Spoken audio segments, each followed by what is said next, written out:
kadrlarını ezilesi gitsek, onların bizden boğuşadan alıp para girer. Şehirning birinchi gimnaziyasında Murat Ahmetovga bolalar boqchasidan alıp sobilar bilan ishlov konsepsiyasini taqdim etalar. İxlos o'zagi bilan birlikda ruhiy diniy tarbiya turkumlari oshirg'a jiynalar. Respublikada yani onday tecrübe yok. Allah'ın rahmeti.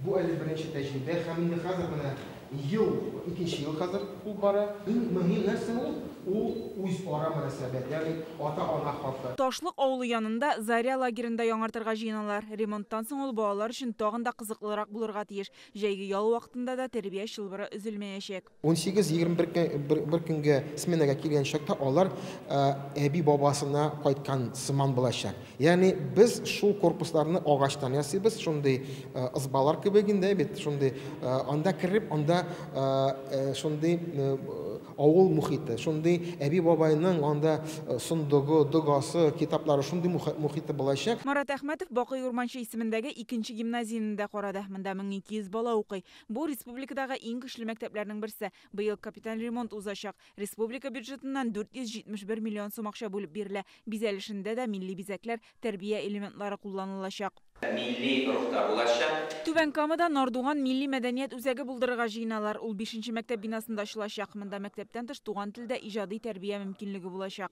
Bizning bugün qarashib şu binanishlarga qabani prosta muzika maktabini aytib, shunda bir milliy o'zak ishlagan.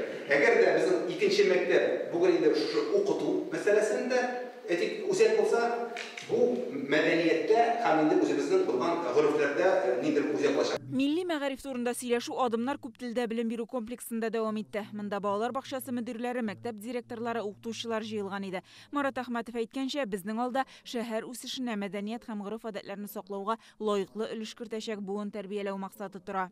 Onlardan respublikanın bir ko'p rayon şehirlerine taqdim etarlik hatta mana shunday bir konsepsiya uyushib kelgan gibi ko'rina menga. Natija turida siylashiga begirdi, chunki u bir to'la bugun bu yillarni o'tib chiqqandan so'ng natija ko'rina boshlarga mumkin. Tuban Kamada o'zining yoshlarining o'zida motor etib tarbiyalanib, birida shaxs bo'larak, ondan so'ng yozmishini so'ylab, ham birida tüplanib qolib kelajakda shu shahar yozmishi uchun ishlab yashaydigan shunday shaxslar formulashtirib bo'lishga qo'yiladi. Menimcha u ish birida borib chiqashaq. Yangi konsepsiya turmushga oshirilsa, ul Tuban Kama uchun milliy madaniyatlar ham g'uruf odatlar yilining ko'rki bo'lashaq. Gulnaz Sayfiddinova, Gulnara Minnixanova, Aleksandr Lixachov, Yangi asr kanali.